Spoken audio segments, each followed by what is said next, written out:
அத்தியாயம் 124. வருணமித்திரரின் பேச்சை கேட்ட சமரன் பதட்டமடைந்தான். தலையை அசைத்து தனக்கு ஒன்றும் புரியவில்லை என்று வருணமித்திரரிடம் கூறினான். அப்போது வருணமித்திரரின் கலங்கிய முகத்தில் திடீரென ஒரு புன்னகை தோன்றியது. அவர் சிரித்துக்கொண்டே, சமரா, நான் உன்கிட்ட விளையாட்டாதான் அப்படி சொன்னேன். நான் நீ தப்பு செஞ்சுட்ட, பெரிய குழப்பம் உண்டாக்கிட்டேன்னு சொன்னதும் உன் முகத்தை பார்த்துருக்கணுமே. சமரா, உண்மையை சொல்லுவா, உன் கேள்விக்கான பதில நீ ஜெயிச்சிட்ட. நீ சரியா செஞ்சிட்ட சமரா. சுடர் மந்திரத்தோட சக்தியை அதிகரிக்கிறது மூலமா உன் ஊதா நிற ஒளியை நீ சரியா வளர்த்துட்ட. இது உனக்கு பிரச்சனையாவோ பெரிய விஷயமாவோ இருக்கலாம், இல்ல சாதாரணமாவும் கூட இருக்கலாம். ஆனா உன் எதிரிகளுக்கு இது ஒரு பெரிய விஷயம் சமரா என்றார் வருணமித்திரர். இதை கேட்ட சமரனுக்கு தன் உயிரே திரும்பி வந்தது போல இருந்தது. அவனும் சிரித்துக்கொண்டே தலையை ஆட்டினான். இப்போது அவன் முன்பு இருந்ததை விட ஒரு வித்தியாசமான சக்தியை உணர்ந்தான். அந்த சக்தியை ஆழமாக உணர்ந்த சமரன் திடீரென்று சத்தமாக சிரிக்க ஆரம்பித்தான். பின் வெற்றி பெற்ற மகிழ்ச்சியை கொண்டாட ஆரம்பித்தான்.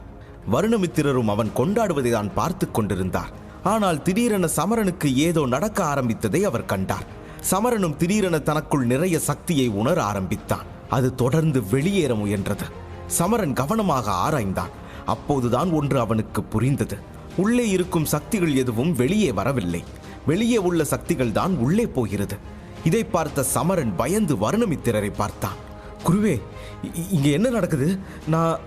என்னால சக்தியை கட்டுப்படுத்த முடியல என்று சமரன் பதட்டத்துடன் சொல்ல, இதை கேட்ட வருணமித்திரரும் பதட்டமடைந்தார். அவர் மீண்டும் குழப்பத்துடன் சமரனை நெருங்கி வந்து அவன் எதிரில் நின்றார். பின் சமரனின் தொப்புளில் கையை வைத்து அந்த அடக்க முடியாத சக்தியை கண்டுபிடிக்க முயற்சித்தார். அப்போது வருணமித்திரர் சமரனின் தொப்புளில் எதையோ உணர்ந்தார். உடனே அவர் முகத்தில் இருந்த கவலை முற்றிலும் மறைந்து சிரித்தபடி சமரனை பார்த்தார்.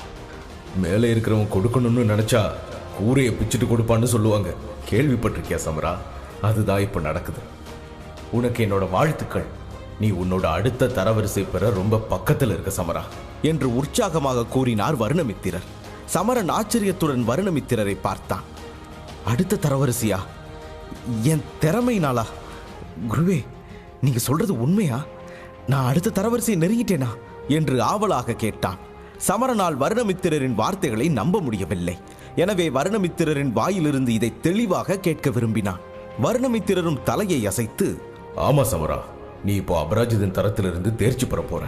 இப்போ நீ திறமசாலியா மாறுறதுக்கு முழு ஏற்பாடுகளை செய்யணும். ஏன்னா தெரியாம கூட இந்த வாய்ப்பை நாம தவற விடக்கூடாது. இனி இந்த மாதிரி ஒரு வாய்ப்பு கிடைக்க நாம எவ்வளவு காலம் காத்திருக்கணும்னே நமக்கு தெரியாது என்று கூற, அந்த வார்த்தைகளை கேட்ட சமரனின் கண்கள் ஆனந்த கண்ணீரால் நிரம்பியது. பின் சமரன் அதை ஏற்றுக்கொண்டு மீண்டும் தரையில் அமர்ந்து கண்களை மூடிக்கொண்டு இரு கைகளையும் இணைத்து தன் சக்தியை வெளிப்படுத்தி பயிற்சி செய்ய தொடங்கினான். அப்போது சமரன் தன் மனதின் சக்தியால் தன் உடலுக்குள் எட்டி பார்த்தான். அந்த சக்திகள் பைத்தியக்காரர்களைப் போல அங்கும் இங்கும் ஓடிக்கொண்டிருந்தது. கடைசியில் சமரன் அந்த சூறாவளியின் அருகே வந்தவுடன் சக்திகளின் வெள்ளம் அந்த சூறாவளியை நோக்கி நேராக வருவதை கண்டான். இதனால் சமரன் சற்று பதறத் தொடங்கினான். அந்த சக்திகளை கண்டு அவன் பயந்தான். ஏனென்றால் எல்லா சக்திகளும் ஒரே இடத்தில் கூடினால் சூறாவளி பிளவுபடத் தொடங்கும். எனவே ஆற்றல்களின் சூறாவளியின் முன்னிருக்கும் சமரன் உள்வலிமையின் உதவியுடன் தன்னை நோக்கி வரும் ஆற்றல்களின் வெள்ளத்தை தனது உடலின் ஒவ்வொரு பகுதியிலும் சமமாக விநியோகிக்க தொடங்கினான். அப்போதுதான் தன்னை நோக்கி வரும் சக்தியில் ஏதோ கலப்படம் இருப்பதை கண்டான். அந்த சக்தியை சமரன் முதலில் சுத்தம் செய்ய வேண்டும். இல்லை என்றால் அவன் கடுமையாக பயிற்சி செய்த சக்தியுடன் இந்த அழுக்கு சக்தி நேரடியாக கலந்து வீணாக்கிவிடும். அந்த சக்தியை துடைக்க சமரன் தன்னால் இயன்றவரை முயன்று கொண்டிருந்தான். ஆனால் அந்த சக்திகள் அவனை நோக்கி வந்த வேகத்தில் சமரனால் அவற்றை கையாள முடியவில்லை. பிறகு சமரன் அந்த சக்தியின் ஒரு பகுதியை கட்டுப்படுத்தி மீதி சக்தியை தன் உடலில் உண்டாக்கப்பட்ட ஒரு தடுப்பு வழியாக பாய்ச்சினான். ஏனென்றால் தான் சாப்பிட்ட மருந்தின் விளைவு நீண்ட காலத்திற்கு இருக்கும் என்பதை சமரன் அறிந்தான். அதனால் கட்டுக்கடங்காமல் பாய்ந்தாலும் அந்த சக்திகள் சமரனின் சக்திகளுக்கு எந்த வகையிலும் தீங்கு விளைவிக்காது. மேலும் சமரனின் ஒரு சிறிய குத்தினால் அவை அவனது உடலின் ஒவ்வொரு பாகத்திலும் சிதறத் தொடங்கின. மறுபுறம் சமரன் கட்டுப்படுத்திய சக்தியின் பகுதி அவனது கட்டுப்பாட்டிற்குள் வந்ததும் அவனது தொப்புளில் சுழலும் சக்திகளின் சூறாவளியை நோக்கி அது நேராக நகரத் தொடங்கியது. இந்த சக்தி சூறாவளியின் நிறம் ஊதா. அந்த சக்தி சமரனின் சக்திகளை சந்திக்க தொடங்கியவுடன் அமைதியான குளத்தில் யாரோ பெரிய கல்லை எறிந்தது போல ஒரு வெடிப்பு ஏற்பட்டது. மேலும் அந்த சக்தி மற்ற சக்திகளை சந்தித்தவுடன் அந்த சூறாவளி திடீரென மிக வேகமாக சுழலத் தொடங்கியது. அதன் காரணமாக சுழலுக்கு வெளியே மிதக்கும் சக்திகள் சூறாவளியை நோக்கி இழுக்கப்பட்டது. அந்த சக்திகள் சமரனின் கட்டுப்பாட்டிற்கு அப்பாற்பட்டவை என்பதை சமரன் உணர்ந்து கொண்டான். அதனால் தான் அவன் மிகவும் பதட்டமடையத் தொடங்கினான். ஏனெனில் கட்டுப்பாடு இல்லாமல் அந்த சக்திகள் தன் உடலில் பாய்ந்து கொண்டே இருந்தால் அது தனக்கு கஷ்டத்தை தரும் என்று சமரன் அறிவான். ஆனால் அது என்ன விதமானது என்று அவனால் யூகிக்க முடியவில்லை. இதை அவன் யோசித்துக் கொண்டிருக்கும் போதே அந்த சூறாவளி வேகமாக சுழன்று தன்னுள் பல சக்தியை உறிஞ்சத் தொடங்கியதை சமரன் உணர்ந்தான். அவனது உடலில் இருந்த சக்திகள் மெதுவாக வெளிவரத் தொடங்கியது. மேலும் இந்த சக்திகள் அவனை சுற்றி ஒரு திரையை உருவாக்கியது. அது பிரகாசிப்பதை கண்ட வருணமித்திரர் பறந்து வந்து சமரனின் அருகில் அமர்ந்து அந்த சக்தி திரையை கவனமாக பார்க்கத் தொடங்கினார். அதை பார்த்ததும் வருணமித்திரரின் மனதில் ஒரு கேள்வி எழுந்தது. இந்த பையன் என்ன செய்யறான்? இவ்வளவு அழுக்கு சக்தியை எப்படி தனக்குள்ள வச்சுக்க முடியும் என்று தன்னைத்தானே கேட்டுக்கொண்ட வருணமித்திரர் ஆழ்ந்த மூச்சை இழுத்து தன் அலைப்பாய்ந்த மனதை கட்டுப்படுத்திக் கொண்டு சமரன் அடுத்து என்ன செய்ய போகிறான் என்று பார்க்க ஆரம்பித்தார். மேலும் ஒருவேளை சமரனுக்கு ஏதாச்சும் ஆபத்துனா நான் நிச்சயம் உதவி செய்வேன் என்று தன் மனதிற்குள் முடிவு செய்து கொண்டார். அதனால் சமரன் இப்போது என்ன செய்கிறான் என்று அவரும் தீவிரமாக கண்காணிக்க ஆரம்பித்தார். ஏனெனில் சமரனை பார்த்தால் அவனால் அந்த சக்தியை வெகுநேரம் தாக்கு பிடிக்க முடியாது என்று அவருக்கு தோன்றியது. மறுபுறம் சமரனும் கொஞ்சம் பதட்டமாக உணர ஆரம்பித்தான். ஏனென்றால் கட்டுப்படுத்த முடியாத ஆற்றல் ஓட்டத்தால் இப்போது அவன் உடலில் கொஞ்சம் வலியை உணர்ந்தான். சக்திகளை எங்கெல்லாம் நிரப்ப முடியுமோ அதுவரை அங்கெல்லாம் அவன் அனுப்பிவிட்டாலும் தொடர்ந்த சக்திகளின் வருகையால் சமரனின் ஒவ்வொரு துளையும் வீங்கத் தொடங்கியது. அதனால் தான் அவன் அதிக அளவு வலியை உணர்ந்தான். அப்போதுதான் அவனுக்கு ஒன்று புரிந்தது. சக்திகளை இப்படியே பாய்ச்சுவதை தொடர்ந்து கொண்டிருந்தால் சக்தியின் அதிகப்படியான வீரியத்தால் அவன் உடல் வீங்கி வெடிக்க நேரிடலாம். மேலும் இது தனது வாழ்க்கைக்கு நல்லதல்ல. இதையெல்லாம் யோசித்த சமரன் வேகமாக செல்லும் சூறாவளியை கண்டு கத்தினான். இப்பவே நகராம இரு, என் உயிரை பறிச்சதுக்கு அப்புறம் தான் நீ அமைதியாக சம்மதிப்பியா என்று கோபமாக கேட்டான். சக்திகளின் வேகமான ஓட்டத்தை தடுக்கும் தைரியம் சமரனிடம் இல்லாததால் தான் அவன் கட்டாயத்தின் பேரில் இதை சொன்னான். அவன் தனது மூளையை பயன்படுத்தி ஊதா நிற சூறாவளியை விளக்க முயன்றான். சமரனின் இந்த தந்திரம் பலிக்குமா இல்லை அவனை பழிவாங்குமா என்று அவனுக்கு தெரியவில்லை. ஒரு அவசரத்தில் தான் இதை சொன்னான். ஆனாலும் அவன் எதிர்பார்த்தது போல திடீரென சுழலின் வேகம் குறைய அதை கண்ட சமரனுக்கு உடனே மகிழ்ச்சியாக இருந்தது. ஆனால் அவன் மகிழ்ச்சி முழுமையடைவதற்குள் சுழல் காற்று மீண்டும் சுழலத் தொடங்கியது. ஆனால் இந்த முறை அது முன்பை விட வேகமாக சுழலத் தொடங்கியது. இதை பார்த்த சமரன் கடும் கோபமடைந்து சுழல் காற்றை நோக்கி கத்தினான். இது ஏன் வாழ்க்கை? என்னை என் இஷ்டம் போல வாழ விடு, நான் சொல்றத கேளு என்று அவன் கோபமாக கத்த சுழல் காற்று மிக வேகமாக சுழலத் தொடங்கியது. ஊதா நிறத்தில் இருந்த சுழல் காற்று திடீரென ஊதா நிற ஒளியால் முழுமையாக சூழத் தொடங்கியதை சமரன் கவனித்தான். மேலும் சுழல் காற்றின் சுழற்சியில் ஒளி அதிகரித்தது. பின் சமரனின் உடலின் ஒவ்வொரு பகுதியிலும் பாயும் ஆற்றலை அது படிப்படியாக ஈர்க்கத் தொடங்கியது. அப்போதுதான் தன் உடலில் சக்தியின் சிறு சூறாவளிகள் உருவாகத் தொடங்கியதை சமரன் கண்டான். ஆனால் அந்த சூறாவளி வெளியேற்றும் அழுக்குடன் சேர்ந்து அவன் இன்று வரை பயிற்சியால் பெருக்கியிருந்த சக்திகளும் வெளியேறினால் தான் இத்தனை நாள் செய்த பயிற்சி அனைத்தும் மண்ணோடு கலந்து மிகவும் பலவீனமாகிவிடுமோ என்று சமரனுக்கு கவலை தோன்றியது. மேலும் ஒருவேளை அழுக்கு அந்த சக்தியை ஆதிக்கம் செலுத்தி அந்த சக்திகளை முற்றிலுமாக அழிக்க பார்க்கிறதா என்றும் அவனுக்கு பயம் தோன்றியது. சமரன் இதை பற்றி யோசித்துக் கொண்டிருக்கும் போதே அவனது உடலில் சக்திகளால் ஆன சுழல் காற்றுகள் பழையபடி திரும்பி வந்து சக்திகளின் மிகப்பெரிய சூறாவளியாக சுழன்று கொண்டிருந்த சமரனின் தொப்புளை நோக்கி அதிவேகமாக நகர்ந்தது. பாயும் போது கடைசியாக அந்த சக்திகள் சூறாவளிக்கு மிக அருகில் சென்றன. சமரன் அது சூறாவளிக்குள் நுழைவதை தடுக்க முயற்சி செய்தான். ஆனால் சமரன் எதுவும் செய்வதற்குள் அது நழுவிக்கொண்டு உள்ளே சென்றது. அது திடீரென சூறாவளியை சுற்றியுள்ள ஊதா நிற ஒளியை நெருப்பாக மாற்றியது.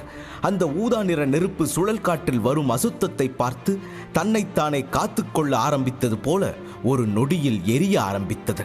அந்த ஊதா நிற நெருப்பு பெரிதாகி வருவதைக் கண்ட சமரன் சூறாவளியை நோக்கி வரும் சக்தியை நோக்கி நகரத் தொடங்கினான். அந்த சக்திகளின் வெள்ளம் இந்த மந்திர ஊதா நெருப்புடன் மோதியவுடன் கண்ணிமைக்கும் நேரத்தில் அனைத்து அழுக்குகளும் அனைத்து சக்திகளுடன் எரிந்து சாம்பலாயின. அழுக்கு எரிந்த பிறகு சக்தி இப்போது மிக சிறிய துளியாக மாறியிருப்பதை சமரன் கண்டான். அவை சமரனின் விரல் நகம் அளவாக தெரிந்தன. பின்னர் அந்த ஊதா நிற நெருப்பு மெதுவாக மறையத் தொடங்கியது. அந்த சிறிய சக்தி துளிகள் எந்த தடையும் இல்லாமல் பாய்ந்து நேராக சக்திகளின் சூறாவளியில் செல்ல ஆரம்பித்தன. சக்திகள் அந்த சுழலுக்குள் சென்றவுடன் அந்த சுழலும் திடீரென சிறியதாகத் தொடங்கியது. சமரன் அதை பார்த்தான். ஆனால் அந்த சூறாவளி சிறியதாக காணப்படுவதைக் கண்டு வருத்தப்படவில்லை. ஏனென்றால் அந்த சூறாவளி முன்பை விட சிறியதாக தெரிந்தாலும் அதனுள் இருந்த சக்திகள் முன்பை விட அதிகமாகிவிட்டன என்பதை அவனால் தெளிவாக புரிந்து கொள்ள முடிந்தது. மேலும் சமரனால் இந்த சக்திகளை தெளிவாக உணர முடிந்தது. இதை உணர்ந்து கொண்ட அவனது மனதின் பதட்டம் மறைந்து நம்பிக்கையுடன் அவன் சூறாவளியை பார்க்க ஆரம்பித்தான். ஆனால் சமரனின் உடல் உறுப்புகள் இன்னும் சக்திகளால் வீங்கி இருந்தது. அதை கண்ட சமரன் தனது உள்வலிமையை பயன்படுத்தி அவனிடமிருந்த கூடுதல் சக்திகளை பிரித்தெடுத்தான். பின்னர் அதையும் சூறாவளிக்கு அனுப்பினான். சமரன் அப்படி செய்தவுடன் அந்த ஆற்றல்கள் விரைவாக சுழல் காற்றை நோக்கி இழுக்கப்பட்டன. மேலும் சூறாவளியை அடைந்ததும் ஊதா நிற ஒளியை எதிர்கொண்டது.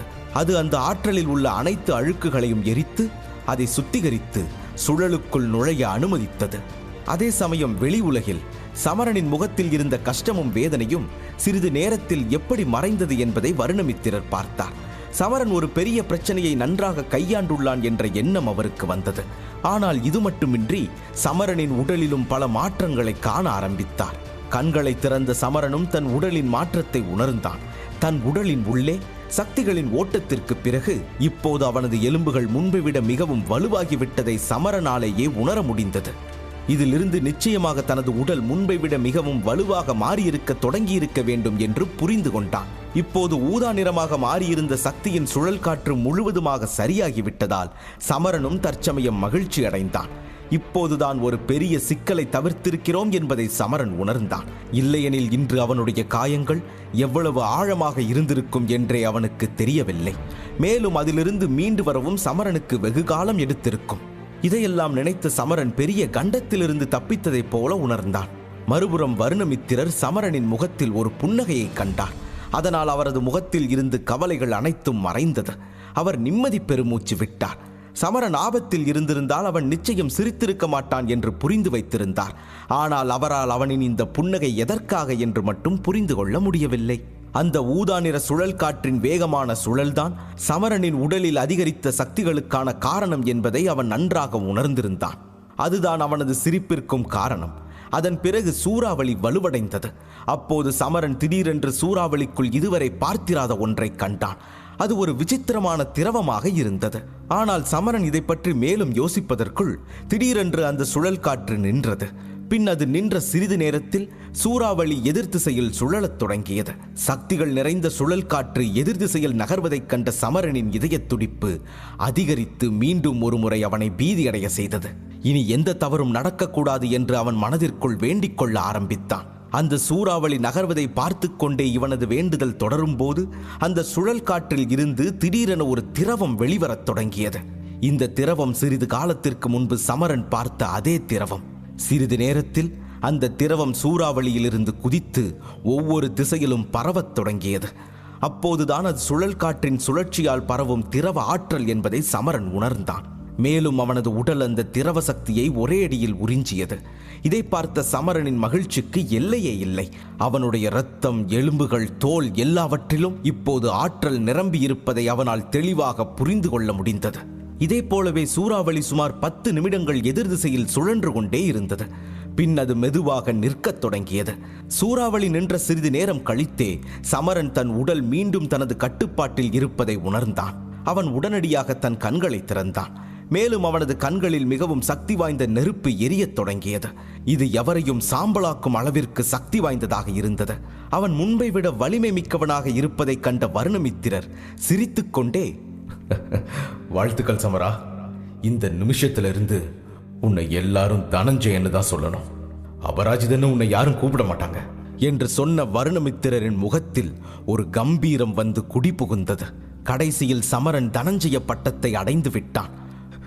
குருவே, நான் சாதிச்சிட்டேன் என்று சமரன் சொல்ல, ஆமா சமரா, உண்மையான இதயத்தோட விடாமுயற்சி செஞ்சா எந்த சவாலையும் எதிர்கொள்ள முடியும்னு நீ நிரூபிச்சிட்ட. இன்னும் நீ நிறைய சாதிக்கணும் என்று வாழ்த்தினார் வருணமித்திரர். டிஸ்கிரிப்ஷனில் கொடுக்கப்பட்டுள்ளது.